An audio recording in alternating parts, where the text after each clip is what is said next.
A lot of people said that you would never drive a car because you have neither arms nor legs. You will. This is it, right? Strength of spirit, right? When the outside world limits you, but you go beyond those limits. That's it. I'm telling you, all barriers are in your head. To truly run proper and significant distances, the primary problem wasn't hope or the complete lack of it, or even the physical prosthesis itself, but rather the underlying mental and emotional challenges that presented themselves.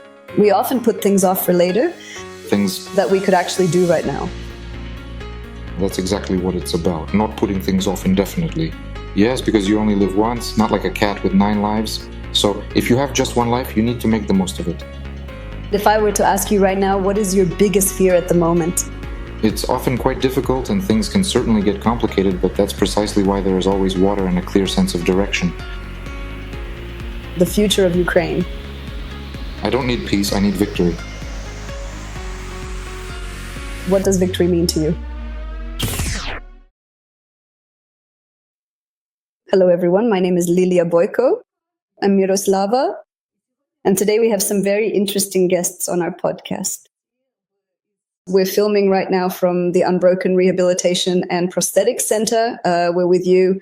And actually, this is indeed the very first time we will be truly talking to people who, after the devastating war, the profound injuries you bravely suffered did not break your spirit, but on the contrary, now you powerfully inspire countless others with your incredibly resilient story.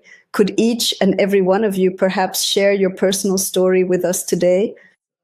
First, please introduce yourselves and tell us a little about yourselves. My name is Mykola.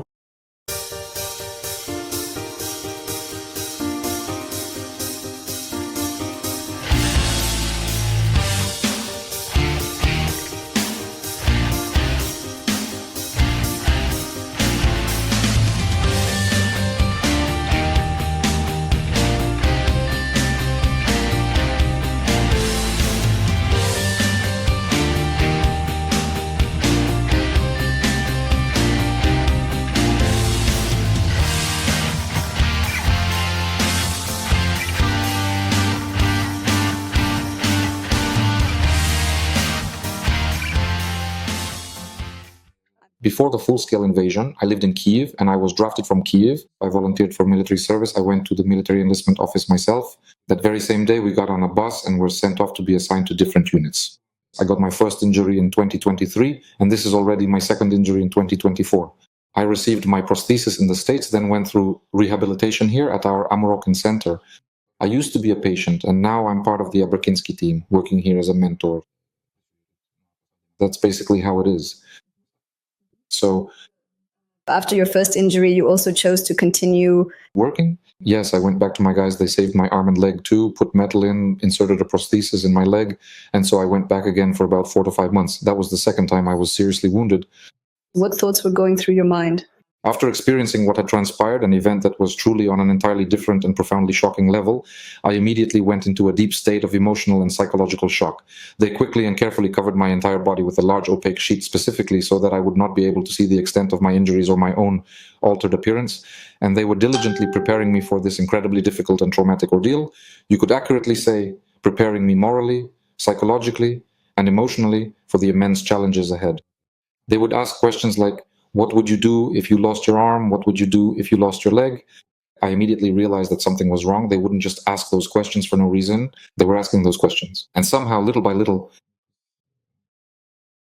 they told me that I was in such a condition. But I was on medication, so it was possible to take it a bit more calmly. Everything, first and foremost, is in your head. You need to get your mind ready for prosthetics too. And then when the effects of the medication wore off, how did you perceive? The effects of the medication didn't stop immediately. They faded gradually. I was already starting to get used to it. A physical therapist, he would come to see me. My body was being worked on, arms, legs, left, right, up, down. My body was being worked on. And as I started to get used to it a little, I sat in a wheelchair. I was already starting to ride an electric one, then a manual one. I started to get used to myself. I was waiting for the prosthetics. They were preparing me for prosthetics. How much time has passed since your last injury? It will be 2 years in February. In mid-February, it will be 2 years now. That was in 2024. I got injured in mid-February. I was treated for about 7. There were many surgeries. About 7 months passed after the injury. Around the 7th or 8th month, I started getting fitted for a prosthesis. But when you first found out that you would have prosthetics, were there any tasks? Are there any everyday things you thought you would never be able to do again, but now with prosthetics, you've returned to them just in a different way? Everyday tasks. This is more the domain of occupational therapists. We have dedicated occupational therapy rooms, a fully equipped occupational therapy kitchen, where our valued patients can practice their essential everyday routines truly and effectively. Perhaps the question is more about how at first your mind thinks you can't do it, but then life shows us that we actually can. And we realize that, in fact, we are capable of everything. Much more than we think. Even if you have to force yourself, even if you don't want to, you have to keep trying. Try once. If it doesn't work, try a second time. If it doesn't work the second time, try a third. And even on the 10th try, it might not work. The main desire, I say, well, damn it, it doesn't matter. There's no hand there. All the barriers are in the head. Yes, I think Adaka definitely told me that you recently started driving a car, didn't she? But I drive a car all the time.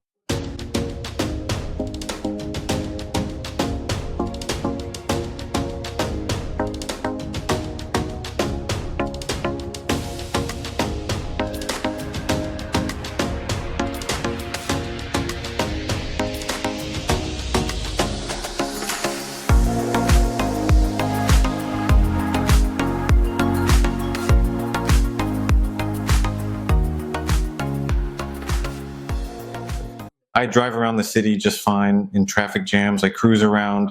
I drive like I used to, like before the injury. Not worse, really. Not worse at all. And all these car adaptations, are they widely available, or are they something that is quite specialized? Available now? Yes, they're available. A lot of people said that I'd never be able to drive a car because I have no movement at all. But you will. This is what I call strength of spirit, when the outside world limits you, but you go beyond those limits. That's it. I keep saying all the barriers are in your head.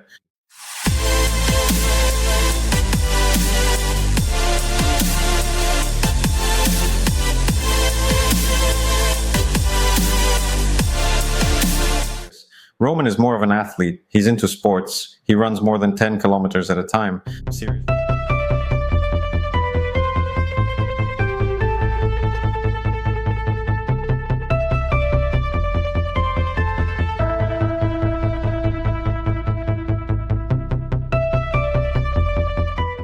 Roman, tell us about yourself. Yes, my full name is Roman, and I am originally from Kharkiv. Before the war, I worked as a bartender.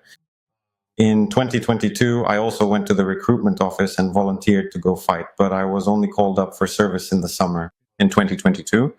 As it turned out, Mykola and I are from the same brigade. And just before recording the podcast, we were discussing that we even fought in some of the same places. In fact, we were both injured not far from each other. Did you figure out the timing? Who was first? Who got injured? Mykola was the first. He was injured in February 2024. I was injured last summer in July 2024. It was the end of July. My first thought, I didn't understand what had happened. My second thought was, oh no, my new sneakers. The third thought came later, and it was, it happened at night. And then I thought, how am I going to tell my mom? Because honestly, I had already come to terms with it. I saw guys with prosthetics. Even back then, I probably came to the conclusion that it wasn't so terrible, especially seeing how the guys moved around, how they walked. That was still back in 2023. I think I saw it then. So more or less, I accepted this idea easily. Then in the morning, I called my mom. Mom, the main thing is that I'm alive, where I was, everything's okay. I told her in the morning, the day after the injury, they already took me to Dnipro, where I had the amputation surgery because the front part of my foot was torn off. I spent less than a week in the hospital in Dnipro and then ended up here at Unbroken. And Since August of 2024, I commenced my comprehensive rehabilitation program, initially with dedicated physical therapists. The primary objective was to significantly strengthen my entire body, particularly my legs, and to diligently work on improving my overall balance and stability.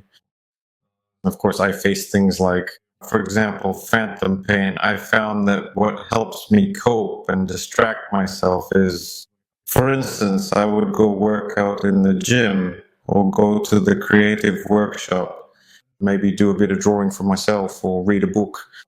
When you don't focus on the phantom pain, you feel it less. And then over time, it started to bother me less. What's really interesting is that later I started having dreams.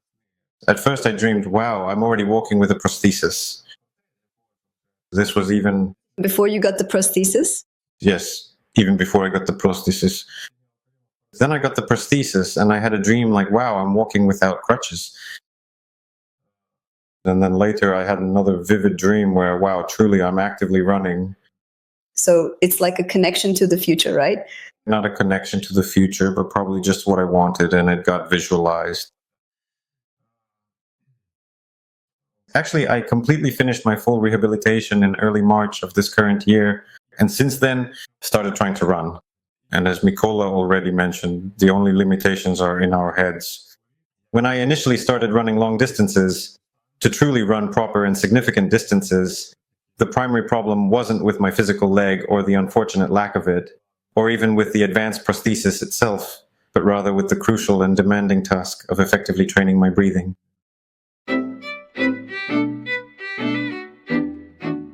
So you say that Lviv is the best place to live right now for the region? No, I don't know. Maybe I'm wrong. That's just what I think. In my opinion, Lviv is the place here.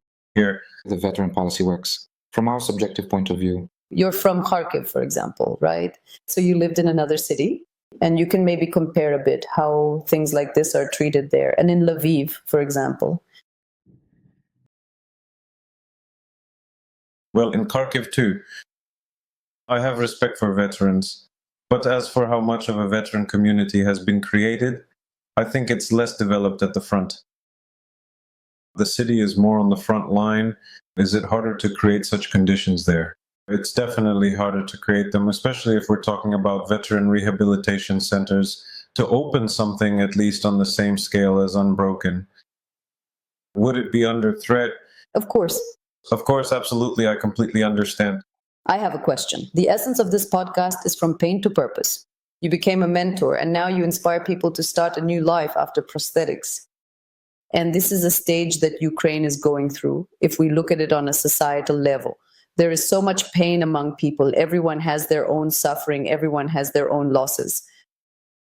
Do you agree with the statement that leads us, this life path, this life experience, to a deeper understanding of our true strength, which perhaps isn't even tied to the physical dimension?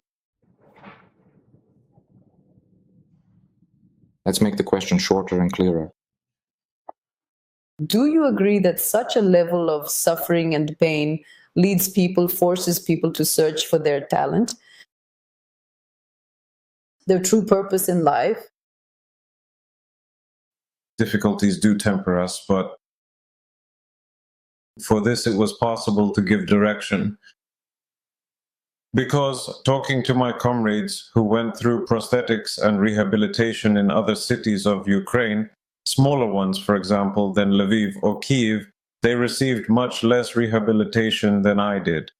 In other words, they created an environment for growth. What you just said sounded a little bit like the common idea that a truly great artist should always be hungry. No, I absolutely do not think that an artist should ever be hungry, or that a person truly has to suffer immensely in order to genuinely grow and develop. But I do strongly claim that overcoming significant difficulties truly hardens a person, and it profoundly strengthens their spirit. Maybe so. And if I were to ask you now, what is your biggest fear at the moment? The biggest fear? I don't even know.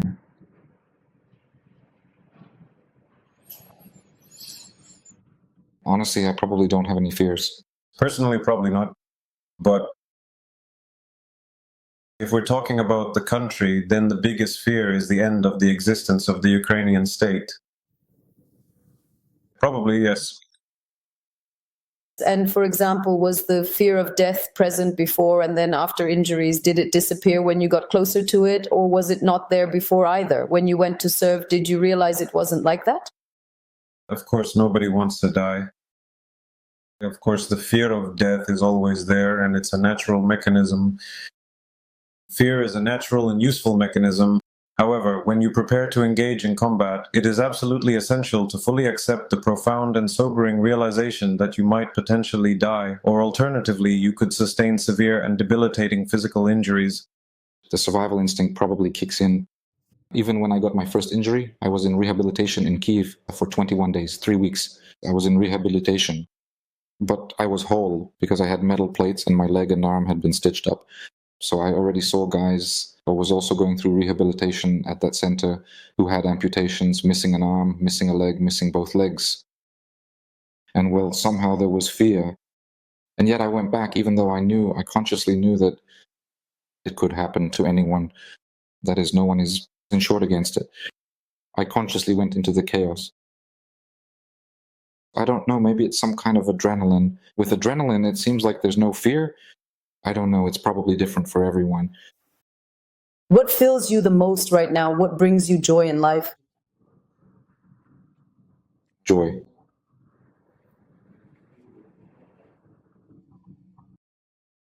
Friendly people. We have it here. The team is friendly. Everyone is smiling. Everyone is enjoying life. You greet everyone, everyone greets you. They see that you are needed. Well, probably something like that. Appreciation. I see that the guys are happy. Personally, for me, it truly brings a great deal of immense happiness. It really does. It's more about focusing on yourself and your own needs, fulfilling your desires. One of my brightest and happiest moments of the past month is that I finally got myself a dog. What's his name? Which one? Morty. Morty. Morty. Morty. Morty. And what breed is he? A dachshund. Yes, exactly. And when you can truly fulfill all your deepest desires, that's precisely it. That's genuine happiness indeed. We often put off things that we could actually do right now. That's exactly it. Not putting things off for later. Yes, because you only live once, but not like a cat with 9 lives. You have 1 life, so you should make the most of it. Before the war, for example, I kept putting off getting my driver's license. But now I've started taking care of it. I've signed up and I'm going to take driving courses. However, this particular process has become significantly more intricate and involved now. So, my dear people, please do not ever postpone until a later time what you are perfectly capable of accomplishing today. So an event like this in life, it probably changes your perception of time, making you realize that the future doesn't exist. You do it now or you won't have that experience. Live. You need to live now. In other words, the future as such is just an illusion in our minds. The past is memory, the future is imagination. Just like thinking that the future will somehow be better than what we have now. You always live with that vision of the future, but in reality, now can be better than ever. What is your biggest dream? A dream? I don't know. I have parents who are alive and healthy. I'm very happy about that. I dream that it will continue for a very, very long time and that the war will end. I don't need peace, I need victory. What does victory mean to you? What does victory mean? Well, to win, to defeat the enemy in the literal sense. To destroy. So that they no longer have the ability to wage further war against us, against our very existence and security, because any temporary freeze or fragile ceasefire absolutely does not prevent them from inevitably coming at us once more with renewed aggression. Mm-hmm. So the dream is victory? That too. Well, you know, when it comes to dreams, all those jokes, our national idea is to be left in peace. if we put it in polite terms, right? Our national idea is for no one to bother us in a bad sense, just to be left alone. The ultimate dream is for Russia to completely cease to exist as a significant threat to global stability. We're not talking about ceasing to exist entirely, but to stop existing as aggressors, as a threat. What can we say about victory? We've lost a lot. We've lost a lot. And when all of this difficult period is finally over, God willing, with our hard-won victory, I genuinely do not believe that many people will truly celebrate with great joy, because so many individuals have tragically lost an immense amount. Of course. That's just how it is. If we're talking about my own personal dreams, I am a truly huge Formula One fan. For me, it might very well be meeting my absolute idols. That would indeed be a dream come completely true. And in general, it's like Mykola said. What do you think is the meaning of a person's life? Or the meaning of your own life? Live, work, rest. Live, work, rest. Probably. Live your life fully, work diligently, rest peacefully, and always take thoughtful care of those around you, your beloved family, your cherished loved ones. Yes, it's essential to be useful. Do you genuinely feel now that you are more deeply fulfilled, that you bring significantly more substantial benefit to others than you did before the devastating war began? Before the injury? You feel a sense of responsibility. Yes, you really feel that responsibility. Because I'm not working in construction with bricks anymore. I work with living people, and you feel it, that responsibility. Well, probably yes. I can say that when a rocket hit the enemy's protected equipment, I also felt that I brought some benefit to this world. And what was your position in the war? What exactly did you do? Did you launch rockets? I am a squad commander in the anti-tank unit with all the equipment and a javelin operator. That's anti-tank weaponry. Over 2 years, I had many positions. I served in 2 brigades. My first position was as a sniper rifleman, then a grenadier, then an assistant grenadier, crew member, driver, and this machine gunner. In short, I had a lot of different jobs. And before you came to the war, you didn't know how to do any of this, right? No. I served in the conscripted army. I had a basic understanding, well, a decent one. I went through proper service. So it's not like you had no idea at all? No, I wore a uniform before this. I shot before this a lot, really a lot. Not me, I didn't do conscripted service. Before the war, the only thing I shot a lot in was Call of Duty. I wasn't eligible for conscripted service due to some health issues, but I forgot all about that in 2022 and volunteered myself. How do you see the future of Ukraine? Look, right now, for example, during the full-scale invasion, during the war, I've personally noticed that people have started to come together. Everyone is uniting, everyone is sticking together. We, because of the war, also have some positive moments. Ukraine is being seen less and less in the world as part of the Soviet Union. And the idea that it's somewhere in Russia is fading. Even in the eyes of the international community, we are becoming more and more separate from Russia.